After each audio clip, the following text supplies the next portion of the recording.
목사와 교사와 또 장로가 있었고 선지자와 사도가 있었습니다. 지금도 여전히 목사와 장로와 교사는 있지만 선지자와 사도의 직분은 없습니다. 사도라는 사람들, 그리고 선지자, 이 선지자는 하나님의 말씀을 직접 음성으로 들어서 그것을 글로 기록한 것이죠. 그래서 구약에 보면은 에스겔 선지자 같은 경우도 하나님이 주신 환상과 음성을 듣고서 그것을 편지로 써서 글로 기록한 것이 그게 성경이 되었습니다. 신약에도 마찬가지입니다. 이 사도 바울이 활동하던 이 시기에는 사도 시대에는 아직 신약 성경이 없는 시대였기 때문에 이 선지자들이 하나님의 말씀을 받으면은 그 말씀을 기록한 것이 어떤 하나님의 말씀이 되는 역할을 했던 것이죠. 그리고 사도들도 마찬가지입니다. 사도들은 하나님의 계시를 받아서 그 말씀을 글로 기록한 것. 사도 바울이 다른 교회들의 갈라디아 교회나 이런 교회들의 편지를 써서 준 것이 그것이 그대로 성령의 영감을 통해서 성경이 된 것을 볼 수 있습니다. 그래서 지금 시대에 이 신구약 66권이 완성된 지금은 더 이상의 사도와 선지자가 있을 필요가 없는 것이죠. 만약에 지금 사도가 있고 선지자가 있다라고 하면은 자기들이 말하는 것이 성경과 동등한 권위를 갖기 때문에 그것은 어지러워지는 역할을 할 수밖에 없는 것입니다. 그래서 지금 이 시대에는 목사와 교사와 장로는 있지만 이 선지자와 사도는 있으면 안 되고 있어서도 안 되는 것이죠. 카톨릭이 우리가 보기에 우리와 함께 할 수 없는 이유가 이 교황이라는 사람은 사도를 계승받는 사람으로 인정받고 있죠. 그래서 예수님께서 사도 바울에게 내가 내 교회를 내 반석 위에 세우리니 그런 말씀 있잖아요. 그리고 이 사도 교황들은 베드로 사도를 사도적인 계승을 받아서 지금도 그들은 사도라고 불리우는 것이죠. 자기들이 하는 얘기가 성경과 동등한 권위를 갖습니다. 그렇지만 우리는 이 성경이 완성된 이 정경, 이 66권이 완성된 이후에는 더 이상 사도도 없고 선지자도 없고 우리는 오직 말씀을 통해서만이 하나님의 뜻과 의도를 알 수 있게 되는 것이죠. 이 사도라는 사람들은 조건이 있는데 예수님의 가르침을 직접 받은 사람들이라고 할 수 있습니다. 그리고 또 한 가지는 예수님의 부활을 목격한 사람들. 여러분, 그래서 이 사도 바울이 이 갈라디아서 1장 1절 말씀에, 그리고 오늘 우리가 보고 있는 이 11절과 12절 말씀에서도 계속해서 자기가 사도라는 것을 변증하고 있습니다. 그렇게 이야기하는 이유는 이 초대교회 당시의 사람들이 사도 바울을 사도가 아니라고 자꾸 의심하는 거죠. 어떻게 보면 그 말이 맞습니다. 이 사도 바울은 예수님이 하늘로 올라가신 승천 이후에 예수님을 만나게 되죠. 그래서 예수님의 가르침을 직접 받은 사람도 아니고, 그리고 예수님을 직접 본 사람도 아니었습니다. 사도로서의 자격이 없는 것이죠. 그래서 사람들이 그를 가리켜서 사도가 아니라고 이야기를 하다 보니까 계속해서 사도는 그가 자기가 쓰는 이 13권의 서신에서 계속해서 자기는 사도라는 것을 이렇게 강조하고 있는 것을 볼 수 있습니다. 사실 예수님을 이 사도 바울이 다메섹 도상에서 만나게 되는데, 다메섹 도상에서 예수님을 만났던 사도 바울은 예수 그리스도를 환상으로 본 것이 아니라 직접 본 것입니다. 직접 나타나셔서 그것을 봤기 때문에 예수를 본 자, 예수의 부활된 예수를 본 자, 사도의 첫 번째 자격이 되는 것이죠. 그리고 두 번째는 우리 12절 말씀 같이 읽을까요? 시작. 이는 내가 사람에게서 받은 것도 아니요 배운 것도 아니요 오직 예수 그리스도의 계시로 말미암은 것이라. 아멘. 자, 여기서 오직 예수 그리스도의 계시로 말미암은 것이다. 예수님이 직접 오셔서 그에게 말씀해 주신 거예요. 성경과 진리를 가르쳐 주셨기 때문에 그는 이 말씀을 통해서 자기가 예수님의 부활을 보았고 예수님으로부터 가르침을 직접 받았기 때문에 사도라는 것을 강력하게 주장하고 있습니다. 그리고 이 사도 바울은 이 계속해서 사도직의 부르심과 자기가 받은 구원의 은혜를 같이 연결해서 계속해서 내게 주신 은혜로 말미암아, 이런 표현을 보여주는 것을 볼 수가 있습니다. 특별히 갈라디아서 1장에서 계속 설명하는 이유는 이 갈라디아서 1장 1절부터 4장까지는 이 신칭의에 대한 설명이죠. 교리적인 설명으로 우리는 은혜로 믿음으로 구원받는다 이렇게 선포하는 것인데, 그러면서 자기도 내가 받은 사도의 직분 그리고 구원받은 거, 이것도 오직 하나님의 은혜로 받은 것이다. 이걸 계속해서 반복하고 있는 것입니다. 여러분, 우리가 구원도 은혜로 받았습니다. 그리고 직분도 은혜로 받은 것이죠. 여러분, 우리가 살아가는 인생 전체는 다 하나님 은혜예요. 건강한 것도 여러분 은혜입니다. 당연한 거 아니에요. 사실 저는 가진 건 몸뚱아리밖에 없어서 굉장히 건강합니다. 42년 동안 한 번도 병원에 입원해 본 적도 없고, 이렇게 크게 아파 본 적이 없고, 감기도 잘 안 걸립니다. 근데 저는 당연하다라고 생각하지 않아요. 우리 청년들 보면 빌빌대는 청년들 많더라고요. 20대인데도. 근데 여러분, 이 건강도 하나님이 주셔야 건강할 수 있는 거예요. 여러분, 결혼도 그렇습니다. 자녀를 낳는 것도 마찬가지죠. 요즘에 젊은 부부들 보면은 아이들을 낳는데 아이들이 건강하지 않은 아이들이 많아요. 왜 그럴까요? 환경이 오염되고 너무나도 이렇게 살아갈 환경이 열악해서 그런 거죠. 그래서 여러분, 건강한 자녀를 얻는 것도, 그리고 우리가 직장에 들어가고 사업을 하는 것도, 아니 심지어는 우리가 공기를 마시고 물을 마시는 것도 당연한 게 아니라 하나님이 은혜로 주신 것이라고 할 수가 있습니다. 이 사도 바울은 계속해서 이 부분에서 은혜, 다 은혜야, 은혜라고 설명하는 이유가 있죠. 우리가 계속해서 이 갈라디아서 말씀을 3주째 살펴보고 있는데, 사실은 제가 갈라디아서를 시작하면서 좀 후회를 했습니다. 너무 어려워요. 제가 설교를 준비하면서도 참 어려운데, 이 은혜, 가장 기본적인 복음을 설명하는 게 사실 제일 어렵더라고요. 그래서 은혜에 대한 부분들 계속 이야기하는데, 사도 바울이 이 갈라디아서를 기록할 때는 인사말에서 감사에 대한 인사가 없죠. 굉장히 좀 화가 나 있는 상태입니다. 그리고 6절에서 10절까지 보면은 저주를 받을지어다 하면서 다른 복음에 대해서 아주 이렇게 강력하게 저주를 하는 것을 볼 수 있죠. 그 당시에 이 선교적 열정을 가졌던 유대주의자들이 들어와서는 갈라디아 교인들에게 그렇게 이야기하는 것입니다. 은혜로 믿음으로 구원받는 거 맞다. 믿음으로 은혜를 구원받는 거 맞는데 거기에다가 조금 더해서 0.1% 사람이 할례를 해야 된다. 사람이 조금 노력하고 노력을 통해서 이 구원이 완성된다. 그렇게 선포하는 것이죠. 근데 여러분, 지난주에도 제가 얘기했지만 하나님이 이 구원을 완성하셨는데 거기에 0.001% 먼지만이라도 사람의 노력을 더하면 이것은 예수 그리스도는 불완전하다라는 것을 이야기하는 것이죠. 그래서 여러분, 은혜라는 것은 100% 모든 것들이 다 하나님의 은혜 안에 있다라는 것을 보여주는 것이죠. 사도 바울은 그렇지만 이 갈라디아 교회의 모습과 같이 사람의 것을 나타내거나 사람의 노력과 공로를 얘기하지 않고 계속해서 모든 것이 은혜라 그렇게 설명하고 있습니다. 그래서 11절과 12절 같이 읽을까요? 시작. 형제들아, 내가 너희에게 알게 하노니 이는 내가 사람에게서 받은 것도 아니요 배운 것도 아니요 오직 예수 그리스도의 계시로 말미암은 것이라. 아멘 하면서 그는 사도직이 온전한 하나님의 은혜였다라고 선포하고 있습니다.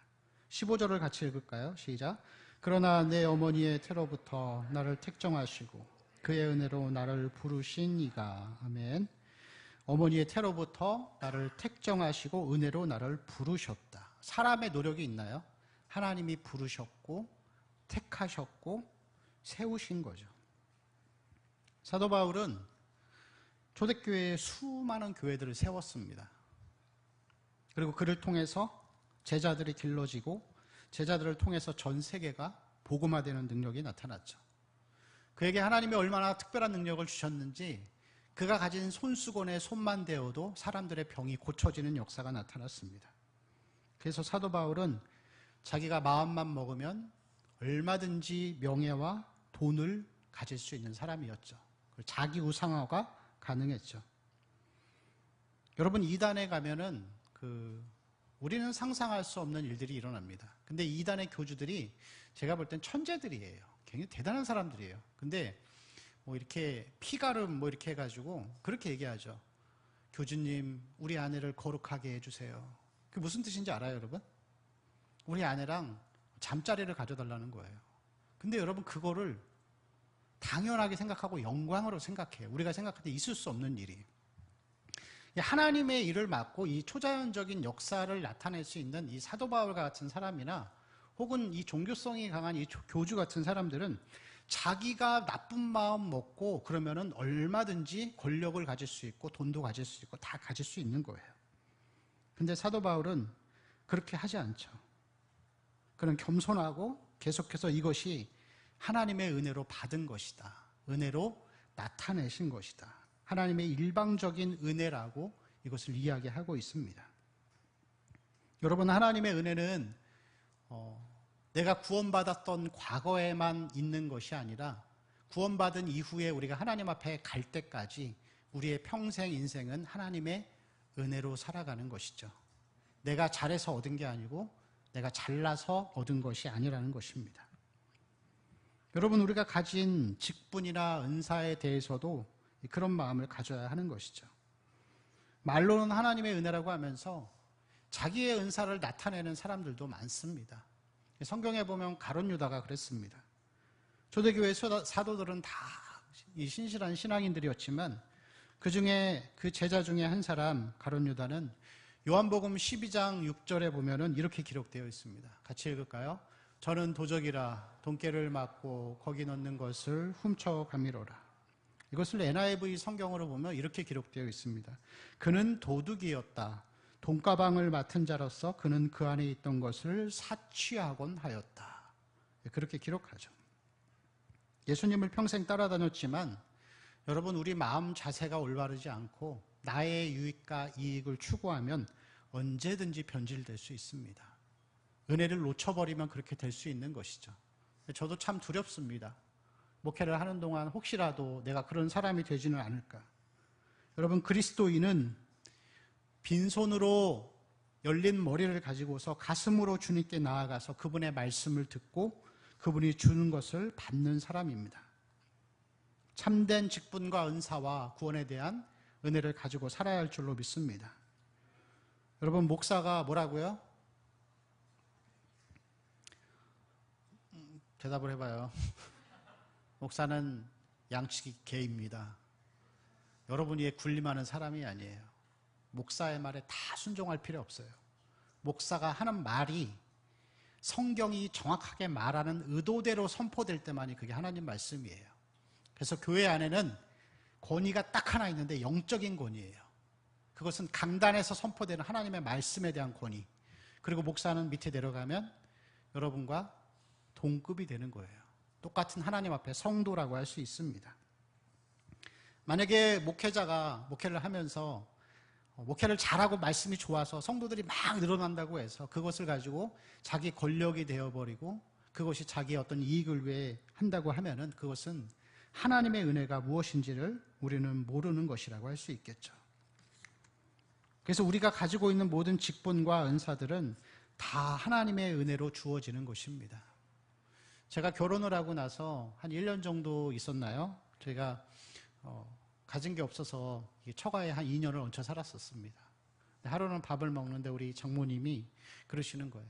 장모님도 그때는 좀 이렇게 경제적으로 좀 넉넉하지 않으셔서 아유, 권사 받으려면은 적금 들어야 되겠어 그러시더라고요. 뭔 얘기인가 했어요. 근데 그 교회는 장로는 1,000만 원, 권사는 300만 원 그렇게 내야지 직분을 주시더라고요. 그래서 제가 장모님께 그랬습니다. 어머니, 그거 내고 권사 받으실 거면 저하고 인연 끊으세요. 지금도 집사님이세요. 장인어른도 지금도 집사님이세요. 근데 여러분, 그렇잖아요. 직분이라는 게 하나님 위에 헌신하고 다른 사람보다 더 고생하려고 받는 거예요. 근데 그게 언제부턴가 내가 돈 내고 성직을 매매하는 게 돼버렸어요. 초대교회 여러분, 초대교회가 아니라 중세기 시대에 면죄부 주고 구원 사는 거랑 뭐가 달라요? 똑같은 거죠.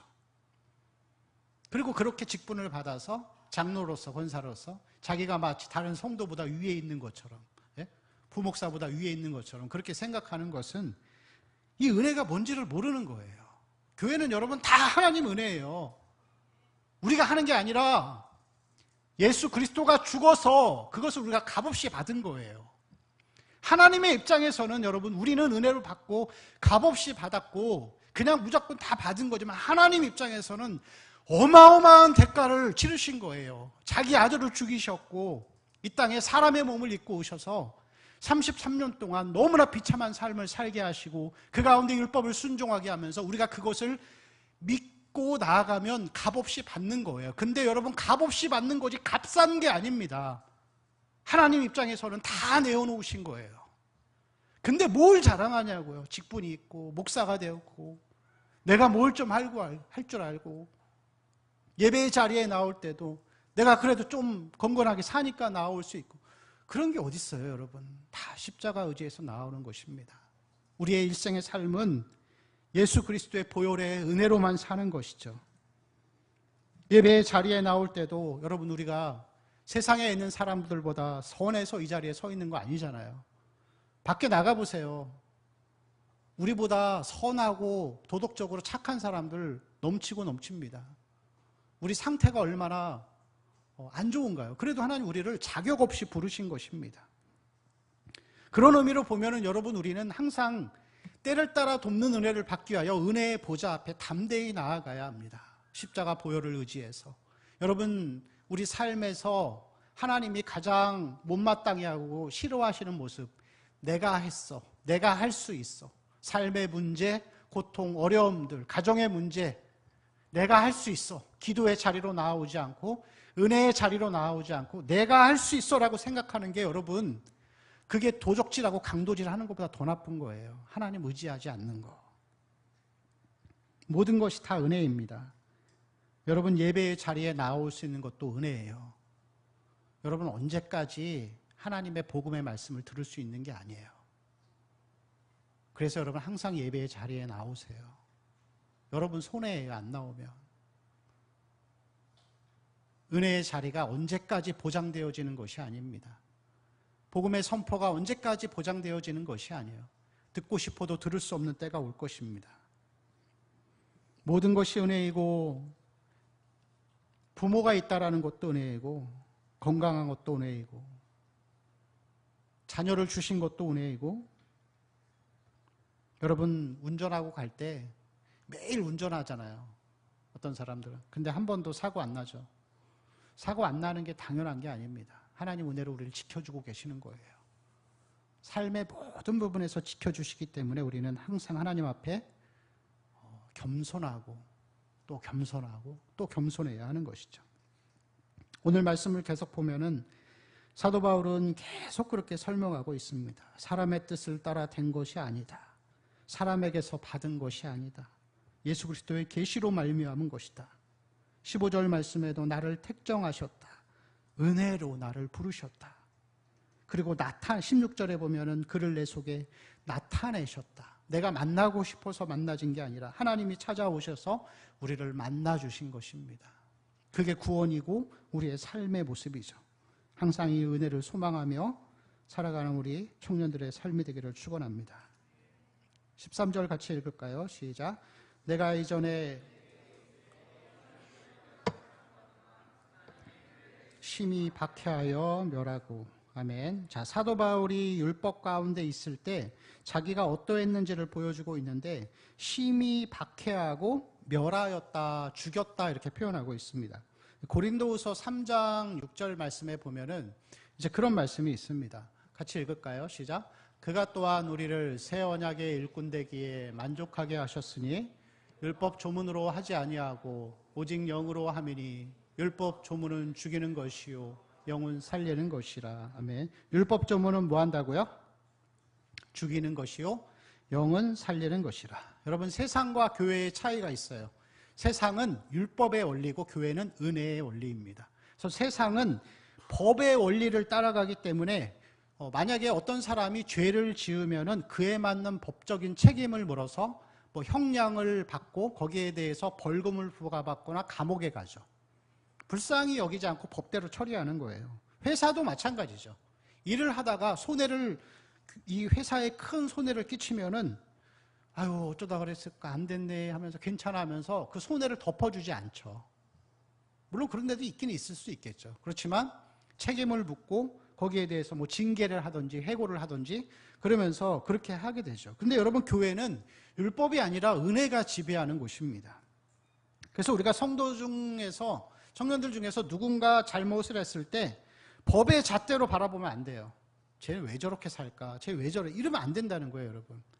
그 반대로 봐야 돼요. 아유, 어쩌다 그랬을까? 그래, 그럴 수 있지. 사람이니까. 여러분, 누군가 나에게 찾아와서 고민을 이야기하면은, 그래, 근데 이거는 이렇게 해야 돼. 원칙을 얘기하지 마세요. 예? 뭐 알면 얼마나 안다고 그걸 자꾸 얘기합니까? 고민을 얘기하고 누군가 얘기를 하면은 들어줘요. 그렇지? 그래, 얼마나 힘들었니? 사랑과 은혜의 원리로 다가가야 되는 거예요. 누가복음 19장 7절 말씀에 보면은 삭개오의 집에 예수님이 들어가실 때 사람들이 수군거리면서 이야기합니다. 저가 죄인의 집에 들어가도다. 예수님조차도 유대인들은 죄인이라고 법의 잣대를 들이대는 것이죠. 그러나 우리는 이 법의 잣대가 아니라 은혜로서 사람을 대해야 합니다. 교회 안에서는. 왜냐하면 예수님께서 이 팔복 말씀 가운데 그렇게 말씀하시죠. 긍휼히 여기는 자는 긍휼히 여김을 받을 것이며, 우리가 긍휼히 여기면은 하나님이 우리를 긍휼히 여겨주십니다. 그럼 우리가 여러분 법의 잣대로 그 사람을 비판하고 심판하면 어떻게 되죠? 마태복음 7장 1절부터 나오죠. 6절까지. 너희가 헤아리는 그 헤아림으로 너희가 비판을, 판단을, 심판을 받을 것이다. 내가 저 사람을 보면서 누군가를 봤을 때 걔는 예배 맨날 늦게 나와. 그러면 안 되지 하면은, 제가 얘기했죠, 여러분. 평생 동안 살면서 딱 한 번만 예배 늦게 나와도 그게 나한테 하나님이 행하시는 심판의 기준이 되어버리는 거예요. 그래서 여러분, 우리가 심판받지 않기 위해서라도 사람을 긍휼히 여기고 은혜로 바라봐야 할 줄로 믿습니다. 공동체 안에서 자꾸만 정죄하고 비판하고 판단하고 분란과 다툼이 많아지는 것은 아직도 그 사람이 율법 안에 있다라는 것을 보여주는 것이죠. 은혜가 아직도 뭔지를 모르는 것입니다.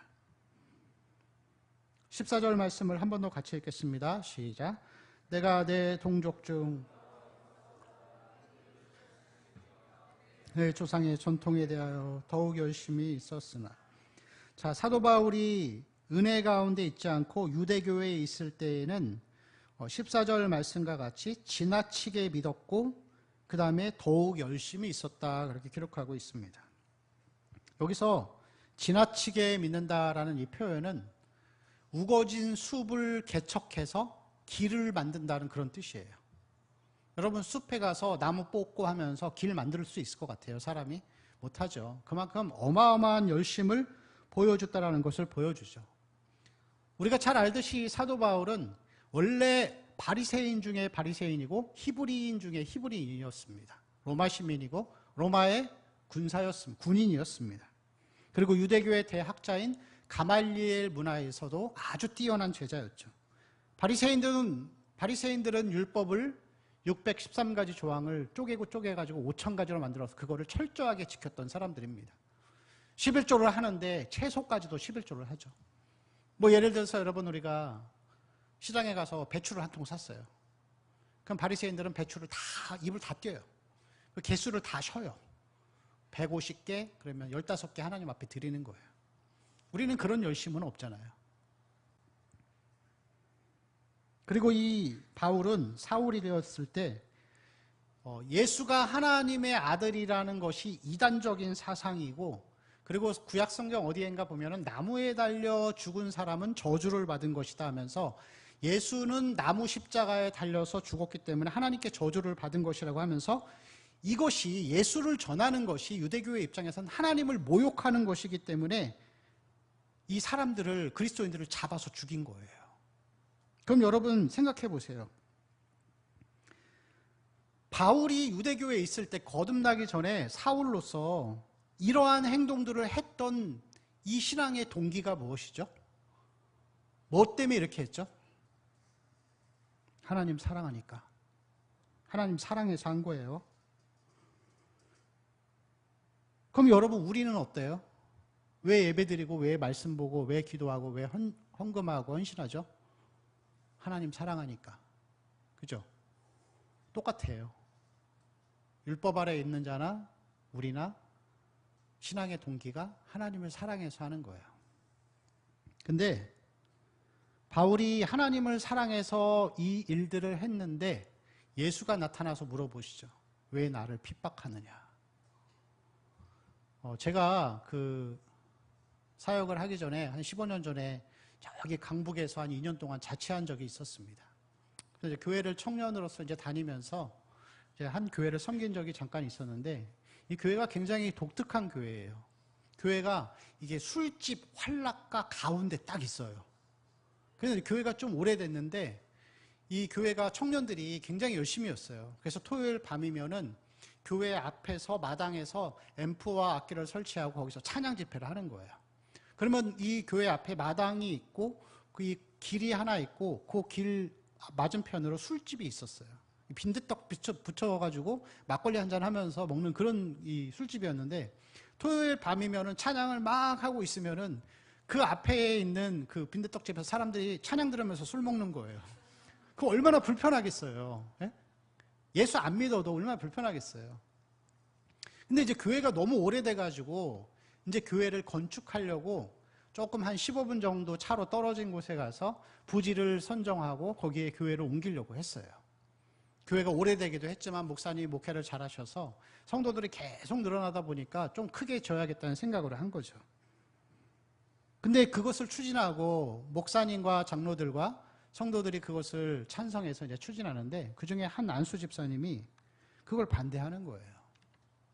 반대하면서 우리가 여기서 이렇게 오랫동안 교회를 지켜왔는데 60년, 70년의 세월을 놔두고 어디로 가냐 하면서 계속 반대하는 거예요. 주일날 막 큰 소리 내고 예배 시간에 그리고 성도들 찾아다니면서 이거는 옳지 않다 얘기를 하는 거예요. 근데 여러분 한번 생각해 보세요. 이 집사님이 이것을 하는 이유가 이것을 해서 자기가 금전적인 이익을 얻나요? 아니죠. 남들한테 눈총받으면서 일을 하면서 자기가 금전적인 이득을 얻거나 사람을 뭐 사거나 뭐 어떤 유익을 얻으려고 하는 건가요? 그게 아니에요. 그도 하나님을 사랑하기 때문에 하는 것입니다. 그럼 여러분 잘 생각해 보세요. 내가 은혜 가운데 거하지 않으면 나도 악하게 쓰임받을 수 있어요. 그러면서 그게 하나님 위해서 했다고 할 수 있어요. 은혜가 떨어지고 죄 가운데 살면은 하나님 영광을 위해서 살았다고 하는 것이 지체에게 상처와 고통을 주고 예수가 나에게 찾아와서 그럴 수 있어요. 왜 나를 핍박하느냐. 여러분 그래서 하나님 은혜를 구하면서 살아야 돼요. 십자가의 은혜를 구하면서 살아야 합니다. 여러분 이것은 굉장히 사단의 교묘하고 고도적인 전략이에요. 내가 정말 하나님 앞에 열심으로 살았다고 했는데 여러분의 마음 상태가 올바르지 않고 진리가 있지 않고 하나님 앞에 말씀과 기도에 경건을 통하여서 은혜의 삶을 살지 않으면 나도 하나님 앞에 악한 자로 쓰임받을 수 있어요. 그리고 나는 평생 죽을 때까지 그게 잘못된 것을 모르고 살 수도 있어요. 여러분 그거 정말 무서운 것이죠. 영적인 소경으로 살아갈 수 있는 것입니다. 여러분 그래서 우리는 항상 하나님의 은혜를 구하면서 살아야 합니다. 오늘 하루 이 순간도 하나님 앞에 겸손하게 은혜에서 떨어지지 않도록 은혜를 소중히 여기고 은혜의 충만함을 구하는 삶을 살아야 합니다. 이 은혜는 값없이 주는 것이지만 값싼 은혜가 아닙니다. 항상 여러분 나의 모습, 나의 영광, 나의 노력을 내려놓고 내가 죄인임을 잊지 말고 십자가 앞에 날마다 무릎 꿇는 삶이 되어야 여러분 그렇게 은혜 가운데 살아갈 수 있는 것이죠. 오늘 본문 말씀은 또 우리에게 이 은혜의 충만함을 갖고 은혜 가운데 살기 위한 방법을 우리에게 보여주고 있습니다. 17절과 18절 말씀 읽을까요? 시작. 또 나보다 먼저 사도된 자들을 만나려고 돌아갔노라. 그 후 3년 만에 내가 게바를 방문하려고 예루살렘에 올라가서 그와 함께 15일을 머무는 동안. 아멘. 자, 사도 바울이 아라비아로 갔다가 다시 예수님을 만났던 다메섹으로 돌아갑니다. 자, 그리고 18절 보니까 그 후 몇 년 만에 예루살렘으로 가죠? 3년 만에 게바, 베드로를 만나려고 예루살렘으로 올라갑니다. 자, 이 3년의 기록이 없어요. 이 사도 바울은 게바를 만나기 전에 이 3년이라는 기간 동안에 하나님과의 깊은 영적인 교제를 통해서 자기의 신학과 신앙을 정립하게 됩니다. 그래서 여러분, 우리가 이 은혜 가운데 살고 악한 자가 아니라 선하게 쓰임받기 위해서는 항상 하나님과의 관계에 집중해 있어야 돼요. 여러분, 그래서 맨날 교회에서 이 봉사하고 헌신하고 눈에 보이는 것만 하다가 어느 순간 그게 변질되고 굳어져서 사람들에게 폐해가 될 수 있는 거예요. 그러지 않기 위해서 우리는 항상 이 사도 바울이 3년의 시간 동안 골방에서 하나님을 만났던 것처럼 매일매일의 삶 가운데 시간을 쪼개서 하나님과 소통하는 시간을 가져야 돼요. 은혜를 공급받기 위해서. 기도하는 시간, 말씀 보는 시간, 자기를 돌아보는 시간. 여러분, 그 시간 하나님과의 친밀한 교제와 동행이 우리 신앙의 본질과 목적입니다. 그것이 없으면은 이 인격적인 관계가 맺어지지 않으면은 우리는 율법적으로 떨어질 수밖에 없어요. 신앙생활은 하나님과 나의 인격적인 관계와 친밀함이에요. 그래서 그것을 통해서 은혜에 충만해질 때만이 사역도 힘을 얻을 수 있는 것이고 은혜에서 떨어지지 않을 수 있는 것이죠. 여러분, 사울왕을 대했던 다윗이 그런 사람이었습니다. 이 사울왕을 이 다윗이 죽일 수 있는 기회가 몇 번 있었어요. 죽일 수 있어요. 그 죽여도 됐어요. 근데 그가 이제 동굴에 들어갔었나요? 이 사울왕이 바로 이 어두운 가운데 옆에 있었는데 그의 옷깃을 베잖아요. 베면서 마음의 찔림을 받는 거예요. 그러면서 그를 사울왕을 죽이지 않고 자기의 진심을 표현해줘요. 여러분, 이 다윗은 이미 하나님의 기름 부으심을 받았어요. 왕이 될 자격이 있는 사람이에요. 그 자기가 죽여서 할 수 있었어요. 근데 여러분, 여기서 이 다윗이 하나님의 주권을 인정하고 때를 기다리죠. 여러분, 이 얘기가 사울왕, 다윗이 하나님의 기름 부으심을 받은 왕을 죽였다 이런 얘기가, 죽이지 않았다 이런 얘기가 주의종한테 잘하라 그런 얘기 하는 거 아니에요. 그게 아니고 하나님의 은혜로 살아가는 사람은 하나님의 주권을 인정하고 하나님의 때를 기다리면서 사는 거예요. 근데 다윗이 그렇게 살 수 있었던 이유가, 자기 뜻대로 행하지 않을 수 있었던 이유가 7년이라는 광야 생활 동안에 하나님과의 동행이 있었기 때문에 가능한 것이었어요. 우리 신앙생활에 하나님과의 친밀한 동행보다 더 앞서는 것은 없습니다. 그것이 먼저 선행되어야 할 줄로 믿습니다. 두 번째, 우리가 은혜에 충만한 삶을 살기 위해서는 사도 바울의 삶을 보며 알 수 있죠. 그는 그리스도를 아는 지식을 구하는 삶이었습니다. 에베소서 1장 1절부터 14절 말씀을 보면은 그리스도 예수라는 단어를 14절에서 14번을 반복하고 있습니다. 여러분, 사도 바울은 수사학자예요. 말을 굉장히 조리 있게 하고 말의 지혜를 가진 사람이에요. 그래서 한 말 또 하고 한 말 또 하고 하는 것은 여러분 술 먹은 사람이 하는 얘기예요. 그게 왜 그렇게 한 말 또 하고 한 말 또 하고 그러겠어요?